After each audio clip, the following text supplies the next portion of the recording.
Përshëndetje nga unë Klea Kica dhe mirë se erdhët në episodin e radhës në Vibe. E ftuara parë është Nina Gjyla, një vajzë jo vetëm e bukur, por shumë e zgjuar dhe transparente. Ajo do të na flas pak për jetën e saj personale dhe për rrugtimin e saj në Supernova. Nina, përshëndetje dhe të falenderoj që pranove ti jesh pjesë e emisionit Vibe. Faleminderit shumë Klea, për mua është kënaqësi të jem me ty. Shumë faleminderit për ftesën. Nina, si e përshkruan veten sot?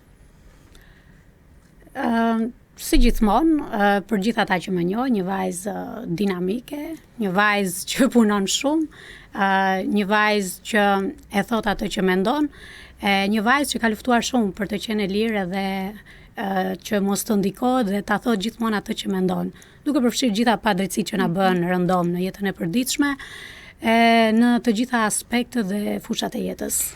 Nina, çfarë po bën aktualisht me jetën tënde? Me çfarë po merresh? Ta thash edhe një herë, po merrem me shumë gjëra. Aktualisht jam koordinatore e një projekti që ka të bëje me promovimin e talenteve të rinj. Merrem kryesisht edhe me pjesën e menaxhimit të eventeve të ndryshme, me menaxhimin e disa këngëtarëve artist për momentin. Plus çdo hapësirë dhe mundësi tjetër që më jepet, sepse duke ditë që Tirana është një metropol dhe një vend kaq i shtrenjtë, është e pamundur që vetëm me një punë t'ja dalësh. Është shumë e vërtetë kjo. Si është rrugtimin tënd deri me tani, nëse do e përshkruaj me një fjalë? Me një fjali, të gjithë rrugtimin, sakrificat. Do ta përshkruaja me fjalën guxim, e guximshme, sepse kam vendosur që të thyej disa barriera ose mentalitete në jetën time. Ndonjëherë jeta nuk na jep të gjitha mundësitë që ne të kemi, që të ndjekim ato ëndrat tona, pasionin kur ne duam. Gjithmonë do ketë pengesa, sidomos edhe për brezin tim që sigurisht ka sakrificat e veta, sepse ne më përpara teknologjia nuk ishte aq e avancuar sa është tani, mediat sociale, rrjetet sociale, edhe ne na është dashur shumë që të punojmë në hije, si thonë. Pastaj vjen një moment që njeriu përballet me disa situata dhe sfida që i paraprin gjithçkaje dhe mbase për dikë që mendon që është vonë për të nisur disa ëndra dhe dëshira që ne mund të kemi pasur në sirtar shumë herë më herët, por që pranojmë për shkak të kushteve të jetesës, mundësive të rishfaqemi me vonesë. Janë ca gjëra që vinë me hapin e kohës. Ta thash që gjithmonë kam qenë prapa kuintave me një gamë eksperjencash punësh, por që kam preferuar që startin tim ta zgjedh në momentin që unë jam gati për të startuar, edhe për të pasur gjithë atë vëmendjen e duhur për gjithë njerëzit edhe për gjithë të rinjt që kanë ëndra dhe dëshira dhe që duhet t'i ndjekin në një hap të caktuar të jetës dhe që mos mendojnë që nuk është vonë për t'i ndjekur këto ëndra dhe këto dëshira.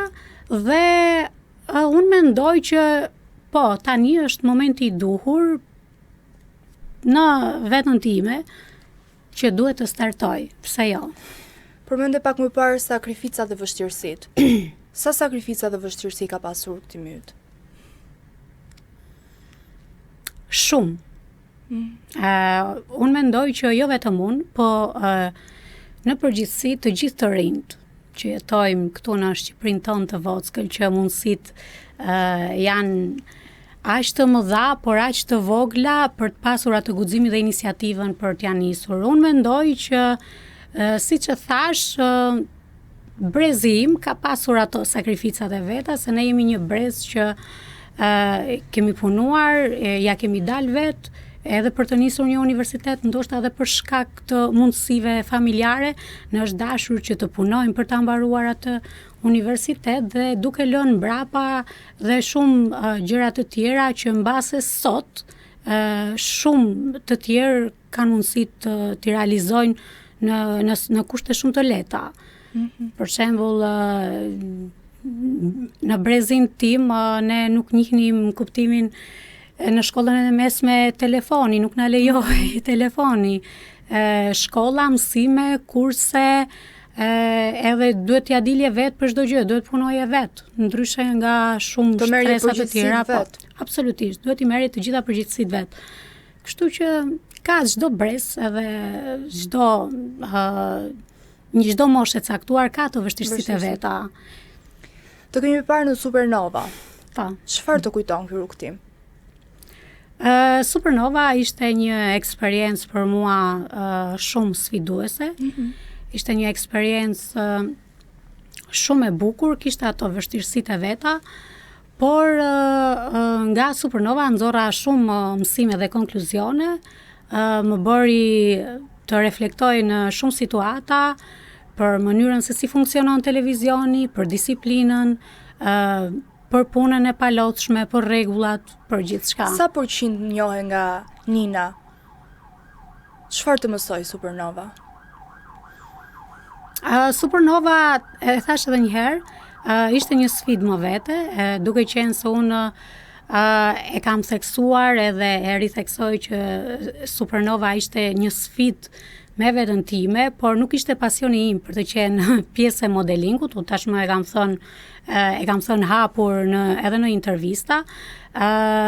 Supernova ishte që mua të më mundsonte daljet e mia televizive, duke qenë se unë kisha një ëndër televizionin edhe shumë gjëra të tjera që lidhen me televizionin, por duke qenë se më mungonin dalje televizive dhe domosdoshmërisht përdora në thonjza e shfrytëzova si mundësi shumë të mirë Supernovën për të krijuar edhe pjesën time dhe profilin tim publik, edhe sepse publiku e pash që publiku e do të vërtetën, e do origjinalën, e don mendimin e lirë edhe guximin. Dhe aty unë tregova që asnjëherë nuk është vonë nëse ti do t'ja nisësh nga e para një ëndër apo një dëshirë.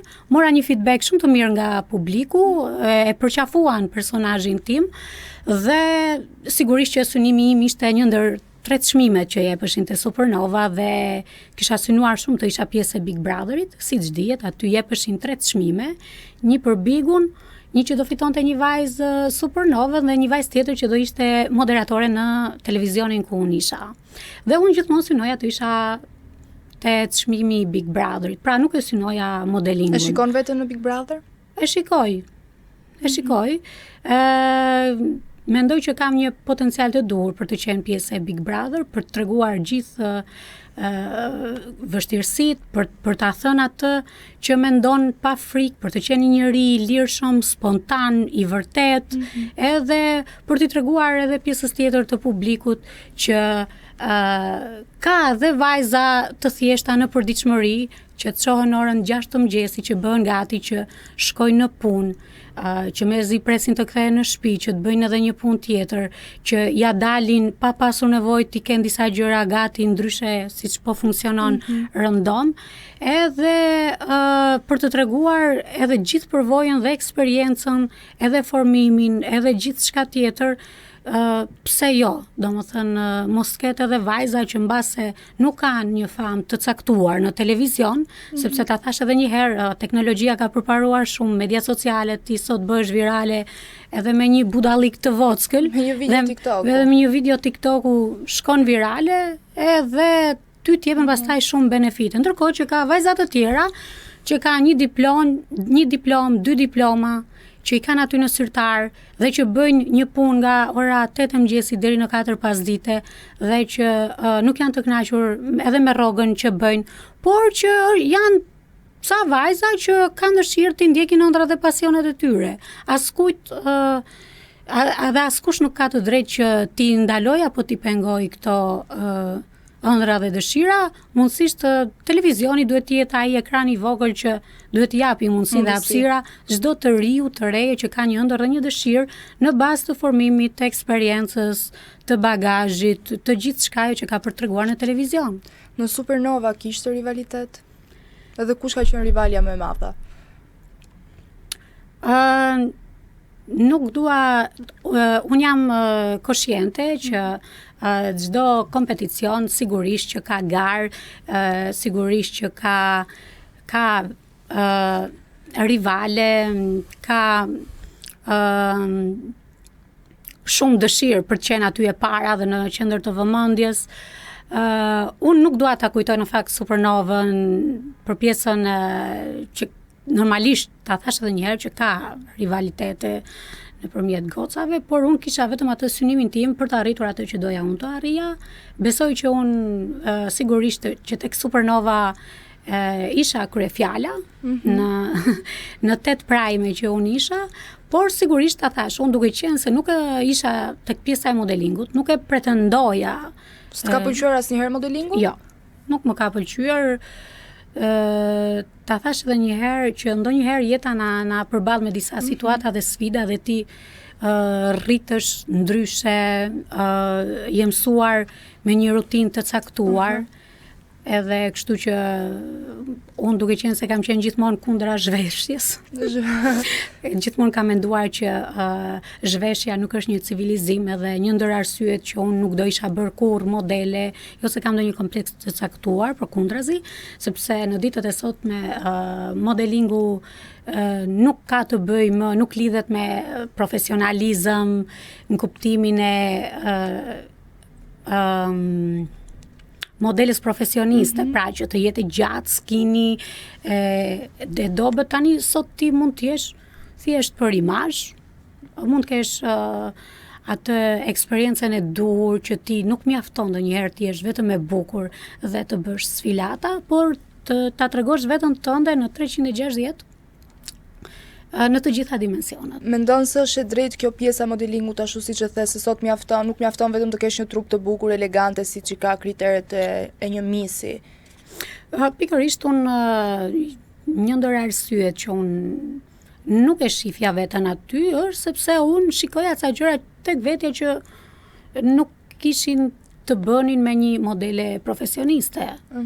Një modele profesioniste dhe një mis në dijenin time, duke qenë se unë edhe nuk jam e fushës, po mendoj që duhet ketë atë originalitetin e vet, sidomos në pamje. Duhet të jetë një vajzë shumë natyrale, shumë e bukur, ti ke parë besoj edhe në kompeticionet e tjera, sidomos italiane, që vajzat janë absolutisht të bukura, natyrale, vetulla është vetull, qërpiku është qërpik, buza buz, hunda e pa bërë, mollzat e pa bëra, tani këtu gjithë bëhen misë dhe yje, të gjitha me operacione plastike.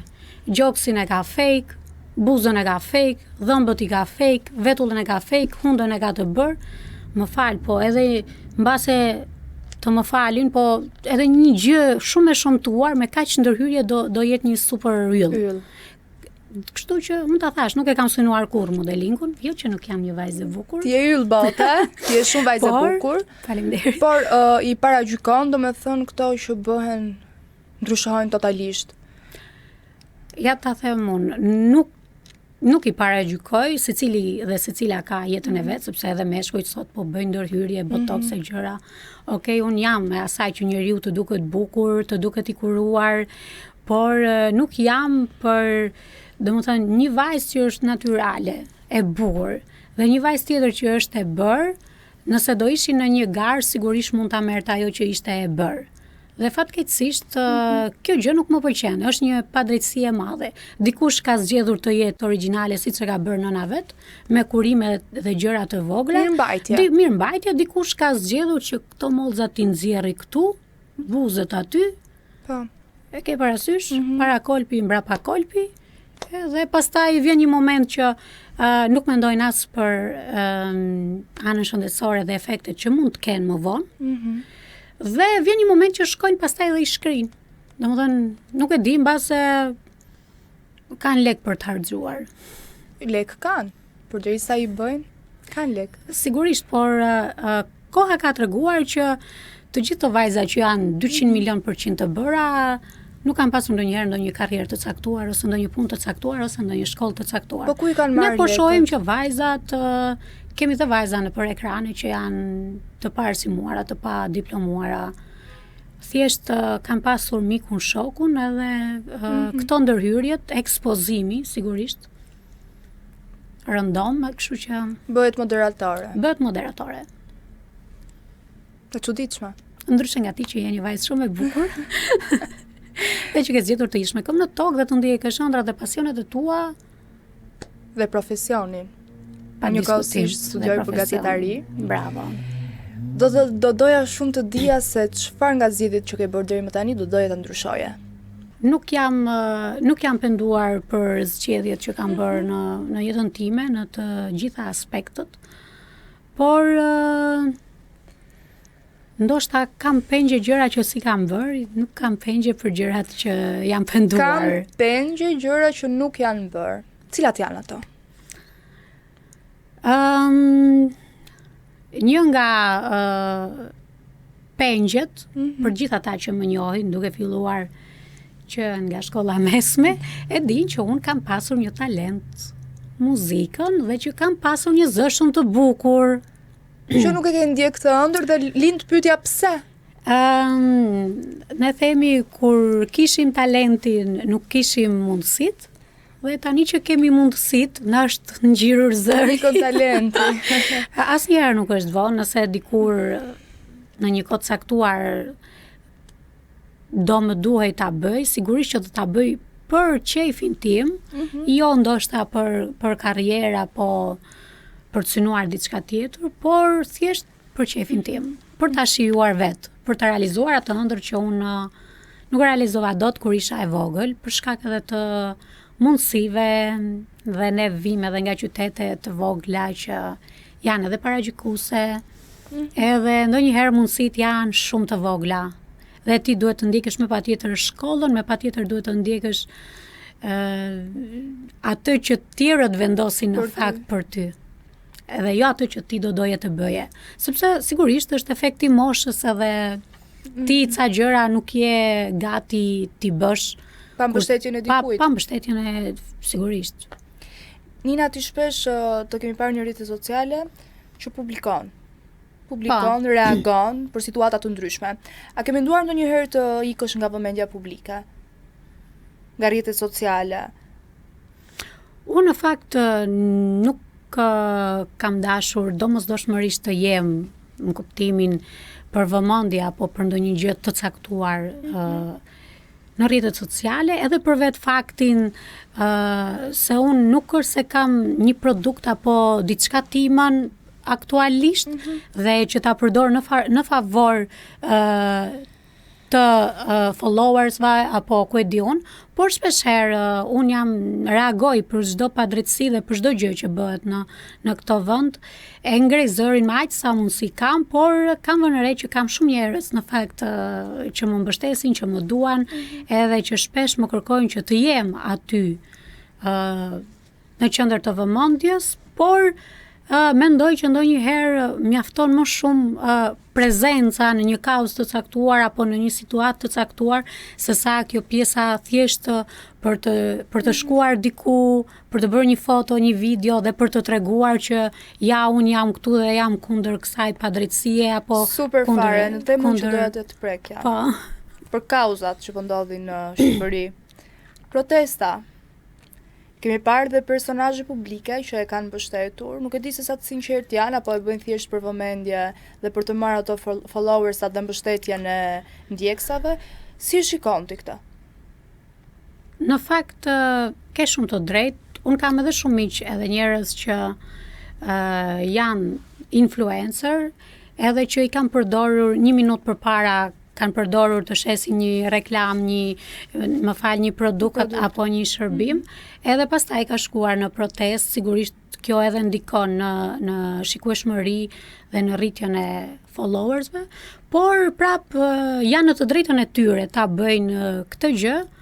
Unë jam pro protestës, sigurisht për gjitha padrejtësitë dhe për gjitha dyert e mbyllura dhe për të gjitha pamundësitë që e ndalojnë një të ri këtu për të vazhduar përpara, për të ndjekur ëndrat, dëshirat, për të jetuar në atë dhëun e tyre, për të jetuar në vendin e tyre dhe gjithsesi, edhe pse unë nuk jam dakord me disa njerëz fake që dalin në për protesta apo në për rrjetet sociale që hedhin një video që ua ka dërguar dikush tjetër me idenë që ja urdhëroi unë jam në protest, por gjithsesi fundja fare janë në të drejtën e tyre, por dhe influencera gjithsesi nuk nuk janë, si thon ajo, pjesa negative që për momentin mund të prishi punë për diçka të caktuar. Jo, në fakt... Një influencer nuk është fundja një kriminal, nuk është një band, nuk është një abuzues me tenderat publik, kështu që gjithsesi edhe ato janë në të drejtën e tyre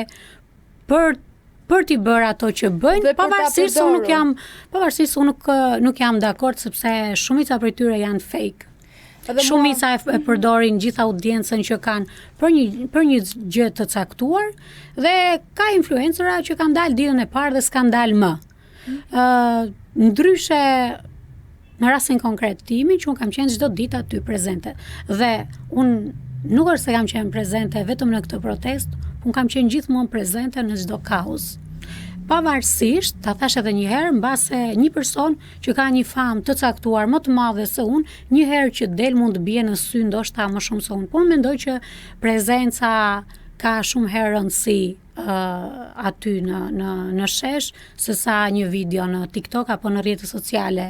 Në fakt mua më iriton pjesa që të dalësh dhe të përdorësh në kauzë kaq të madhe, të dalësh ta përdorësh vetëm për famë dhe kjo është shumë e padrejtë, se të tjerët luftojnë për këtë protest, ndërkohë që edhe kryeministri Edi Rama ka ironizuar influenceret. Nuk jam dakord me kryeministrin që i ka ironizuar, sigurisht që të gjithë ata që janë në pushtet sot mundohen të gjejnë ca gjëra të vogla, të padobishme për t'u kapur dhe për ta përçarë këtë protestë. Unë mendoj që kjo është një protest revolucionare, është një protest qytetare, është një protest model, edhe unë jam që kjo protest të dalin ca mësime të mira, kjo protest duhet të ketë një kokë, duhet të ketë ca njerëz që janë të papërlyer, kemi plot mjek, kemi plot akademik, kemi plot njerëz që kanë një eksperiencë të caktuar dhe që janë të papërlyer dhe që duhet të dalin dhe kjo protest meriton të ketë një kokë. Ta dim edhe ne se si do shkojnë gjërat, por unë mendoj që edhe qeverisë kjo protest duhet t'i shërbeje për mirë për të ndryshuar shumë gjëra, jo vetëm një gjë, po shumë gjëra. Se unë e kuptoj që Rama dorëheqjen nuk e jep kollaj. Jam e sigurt për këtë, por le të bëhet burr, le të dali dhe le të na i tregojë gjërat me fakte që Shqipëria nuk është në shitje, le të uli naftën, le të uli çmimet, të bëjë spitalet, le të hapi mundësi punësimi për të rinjt, le të zhduki nga qeveria njerëzit që janë të korruptuar dhe që spaku çdo ditë nxjerr emra të rinj nga qeveria dhe që Rama nuk po i lëshon dot. Unë mendoj që Rama i ka prishur shumë punë vetës, sidomos me rastin e fundit të zonjës Belinda Balluku. Unë nuk e di, domethënë ku ç'a problemi qëndron, kur ishte vetë Rama, ai që thonte që përgjegjësia është individuale. Pra, në rastin e Belinda Ballukut, pse Rama nuk ja dorëzoi spakut, pse Rama nuk ja hoqi imunitetin që ajo të përballej me drejtësinë edhe ta vërtetonte nëse ishte e fajshme ose e pafajshme. Unë mendoj që i ka prishur shumë punë Ramës. Kjo gjë dhe këtu janë bërë shumë gjëra bashk, gjithçka, dhe sigurisht populli i ka vajtur aty ku nuk mban më dhe ka shpërthyer. Edhe shpresoj që të arrijnë qëllimin për të cilën protestojnë të gjithë shqiptarët dhe diaspora. Tani dua të kaloj tek disa pyetje. Po. Pyetja ime e parë. Janë me speca po? Pak me spec, pak tje pikante. Okej. Je ndjerë ndonjëherë në vlerësuar? Po, shumë herë. Mendoj që unë edhe në pozicionet e punëve që unë kam pasur, unë kam punuar që 20 vjeç, kam punuar në arsim. Puna ime e parë ka qenë në arsim.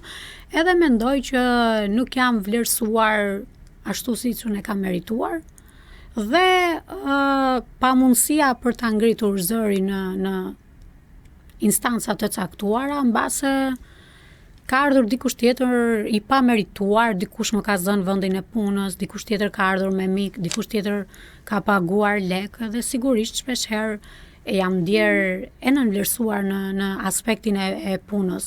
Mendoj që Po në kam aspekte të dhënë dhe tjera. kam bërë shumë të tipit. Të tipit në dashuri, se ti edhe gocë e bukur tani dua të dim pak më shumë. Se si je ti në dashuri në një marrëdhënie? Kush të ka nënvlerësuar? Jo, nuk Si jam e ndjer kur. përballur? Jo, nuk jam ndjer kur e nënvlerësuar, por jam një karakter shumë i fortë, por jam edhe një natyrë njeriu që jam shumë e dedikuar, jam shumë korrekte, jam shumë e sinqert, edhe normalisht i gjithë çedimi im ndodh tek pjesa e korrektesës, tek besnikëria, tek gjërat e vogla. Jam shumë detajiste dhe shikoj çdo gjë. Unë në një marrëdhënie dua të jetë e bukur, të ketë atë energjinë, të ketë atë besimin, të ketë atë harmoninë, të ketë mirëkuptimin, edhe nuk dua që të ndryshoj që nga, domethënë 2-3 muajt e parë, okay, jemi njerëzit më të lumtur në planet, dhe pastaj vjen ajo rënja, ajo po, devijon sigurisht. Edhe kështu, ja, këtë gjëra. Momentalisht, jeta jote personale. Po, jeta ime personale. E lidhur në një njohje. Ta them direkt që mos mendosh pse u mendova, kështu që është hap tazi fare, single. Pse single, lind pyetja. Që te familjarët nis kjo gjëja si ka mundësi, po pse, po qysh, po tek. Po unë mendoj që në periudha dhe faza të caktuara të jetës, janë momente që njeriu nuk ka një njeri në jetën e tij për disa arsye të caktuara. Mua më duhet shumë kohë për ta njohur dikë, edhe më duhet edhe shumë kohë për ta marrë veten nëse nuk jam me dikë. Je tip që dashurohesh edhe përjeton? Po. Jam një tip që përfshihem në ndjenja dhe në emocione edhe dedikohem, ta thash edhe një herë, dhe e vuaj shumë faktin se si ka mundësi që gjithmonë vetëm njëra palë lufton për tjetrën dhe tjetra zëre se nuk ekzistoj. Domethënë, se di, nuk e kuptoj situatën. Faj kujtosh se zakonisht lidhjet, marrëdhëniet nuk dua të them gjithmonë janë fajtor meshkujt, nuk dua t'i bullizoj meshkujt se i kemi të mirë shumë, por Mashallah. Po, por nuk e di, mbase njerëzit ose djemt për momentin ka që nuk janë të gatshëm për të krijuar një familje, mbase duan vetëm të kenë një lidhje, ta shijojnë atë lidhjen. Dhe kaq. Unë jam sigurisht për familje, jam që të kem atë njeriun e duhur, ta dua nga fillimi deri në fund, dhe të jemi të dy në të njëjtën mendësi, edhe në të njëjtën harmoni me njëri tjetrin. Nuk është se jam ajo vajza që dua të dal, të bëj, nuk dua të lidhem, nuk dua, por ndonjëherë eksperienca e jetës na tregon që edhe ne jemi në thonjza të lodhur, sepse duam tamam atë dedikimin, duam atë përkushtimin, duam atë vëmendjen. Që e meriton në fund të ditës. Që e meriton, pse? Ti. Dhe që jam tip që dashuroj, ndërkohë që ti dukesh si e tip mos kokçarës komplet. Mund të dukem në pamje të parë, shpeshherë njerëzit paragjykojnë edhe nga pamja, por për gjithë ata që më njohin, për miqt, për rrethin tim familjar, kudo, domethënë jam në realitet një natyrë shumë e brisht, sidomos kur dashuroj. Kur dashuron edhe nuk ecën kjo gjëra, ja i personi që ja le pikpyetjen vetës gjithmonë. Ja fajin vetës. Po, ka raste që fatkeqësisht për fat të keq. Për fat të keq, në disa momente mendoj që mund të jem edhe unë fajtorja, në sensin që ndonjëherë lëri gjërat më mirë të rrjedhin, siç thot njëra e showbizit, le të rrjedhin. Lëri gjërat me kohën e vet, dhe në fund fare askush s'ja merr fatin askujt, kështu që një ditë ne do kemi atë fatin dhe atë njeriu që e meritojmë dhe që na meriton. A je tip që fal? Shumë. Je hakmarrëse? Jo, nuk jam hakmarrëse. Pse? Për momentin kur e analizoj gjërat me veten time, kam sigurisht ato inatët e mia, ato boshllëqet por në realitet, domethënë, me veten time them do bëj namët sepse dua t'ja kthej, sepse duhet vetëm mund të lëndohem në këtë mes, le të lëndoj dhe ai që më lëndoj, dhe kur flas ajo flas në çdo lloj raporti, edhe miqësor, edhe familjar, edhe dashuror, edhe po kur vje fundja reflektoj me veten, marr atë kohën time, edhe them që nuk ja vlen fare, domethënë të stresohem, të ngarkohem me gjëra negative. Në fund fare çdo njeri tregon veten e tij, kështu që ja le kohës gjithçka. Për çfarë je më shumë krenare deri më sot për veten tënde? Për një gjë jam krenare me veten time dhe them me bindjen më të plot që ajo që un jam sot jam vetëm fal Ninës. Çdo gjë. Pas një lloj kompromisi, as një lloj servilizmi, çdo gjë që un kam arritur, nuk është se mund të kem arritur në një gjë të madhe, po flas për gjërat që un kam arritur dhe jam krenare, vetëm vetes time ja dedikoj gjithë suksesin, atributin. Je shumë e mirë, Nina. Faleminderit, edhe ti. Tani, Nina, jemi në një pjesë shumë të bukur, një lojë. Do t'jap disa emra personazhesh që do t'i përshkruash me një fjalë. E para, me që e ke pas në Supernova, është Brikena. E bukur dhe fake. Fake në karakter, sigurisht. Po kështu nga pamja jashtme? Mirë, nuk është keq. Ka fizik. Jozi Marku. Jozi këngëtari. Jozi... po them talent në muzikë. Noizi. Tani, talenti nga artisti ndryshojnë, për Noizin po them artist. Sara Kolami. Sara Kolami, hajt po themi një fjalë të mirë për Sarën, që kemi pas dhe moderatore dhe pse mua më ka goditur shpesh. Po them amatore. Olsa. Olsa është gjigande fare. Olsa është shumë profesioniste në punën që bën, shumë punëtore dhe unë kam kaluar shumë mirë me Olsën. Grida Duma. Doja thoja një shprehje popullore, po nuk po e them për Gridën, por po them filozofe. Ledion Liço. Ledioni është një ndër moderatorët e mi të preferuar. Është shumë profesionist edhe shumë i dashur. Arber Hajdari. Shumë i mirë. Arbri është i guximshëm, e thot atë që mendon dhe nuk e llogarit dy herë. Edhe e fundit Arbana Osmani. Arbana shumë profesioniste, por në rastin e Fermës nuk e kishte shkëlqimin siç e kishte tek Big Brother. Mos ndoshta ja ka marrë Ledioni? Nuk di të bëj krahasime, por në varësi të emocionit që ka përcjell tek Ferma VIP, të gjithë asaj që ka dhënë, më është dukur sikur nuk e ka pasur ndriçimin, ose mbase ne edhe gabohemi se mi parë duke parë tek Big Brother, edhe ndoshta kudo që të shkojë tani Arbana, mendojmë që nuk e ka të shkëlqimin siç e kishte te Big Brother. Po kush është më i mirë tani në moderim në Big Brother? Ledioni apo Arbana? Unë personalisht kam preferuar gjithmonë Ledionin. Tani, për mbyllje të kësaj bisede, do doja shumë të di se çfarë plani ke në të ardhmen. Ku do të shohim, do të shohim, çfarë do bësh me jetën? Ne themi ndonjëherë kur ne bëjmë plane, Zoti qesh. Edhe unë gjithmonë punoj me veten time, por zakonisht jam spontane. Shpeshherë gjërat më vinë edhe atëherë kur unë nuk i pres, edhe gjithmonë e mbaj një derë hapur, edhe jam shumë sfiduese për ti përqafuar. mundësit, projektet, çdo gjë që më vjen edhe në mënyrë spontane.